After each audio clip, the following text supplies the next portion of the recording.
En 30 secondes, on va pouvoir décrire ensemble cette langue de cette personne qui a une trentaine d'années, qui vit avec des signes comme de la tachycardie, des palpitations cardiaques, des angoisses, aspect émotionnel très fort, même gynécologique et voire digestive. Donc cette personne déjà, elle a une langue qui est assez gonflée sur la partie du tout du bord du foie jusqu'au cœur, foie vésicule biliaire, qui montre un aspect surpression, comme si le foie, l'aspect du foie est complètement congestionné, qui amène à ce que les émotions de la personne, colère, frustration, irritabilité, humeur cyclotimique, etc., amènent à ce que le sang, l'énergie du corps ne circule pas bien.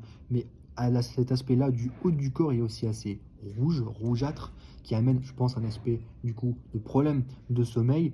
Mais ici, on a comme sur la partie foie, on a comme une protubérance à ce niveau-là, comme du froid. Donc potentiellement du froid dans l'aspect gynéco, utérus potentiellement. Je ne peux pas décrire ça avec, bien sûr, avec vérité, mais c'est un avis qui est personnel de diagnostic que je vais pouvoir faire là maintenant.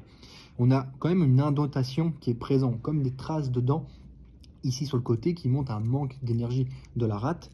Et ce manque d'énergie de la rate peut influencer bien sûr sur tout le processus digestif, le processus d'énergie du corps. Donc cette personne vit avec de la fatigue au quotidien, mais je pense que l'aspect pulmonaire ici du poumon est assez creusé. Donc on a une fissure, donc il y a un manquement de liquide d'une part, mais d'autre part il y a un creux en fait. Ce creux peut être amené à bien sûr à créer comme une disharmonie avec le cœur, parce que le cœur aussi est le maître des émotions, et le poumon c'est relié à la tristesse, à la dépression, à la morosité en médecine chinoise. Donc on peut faire le lien là-dessus à l'aspect émotionnel. Donc si les poumons ne circulent pas bien dans leur l'oxygénation, on va dire, des fonctions du corps, des muscles, de chacun des organes, en fait, il y aura une fatigue et l'aspect émotionnel sera davantage impacté, d'où pourquoi si l'énergie du poumon ne fonctionne pas bien, le cœur lui aussi derrière, il peut être en agitation à cause de cette surplus de chaleur là, où ici on est complètement en gonflement avec de la chaleur, mais si le poumon est épuisé, il va pas aider le cœur justement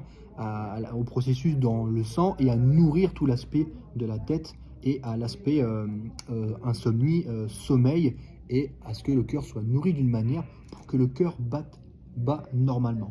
Voilà.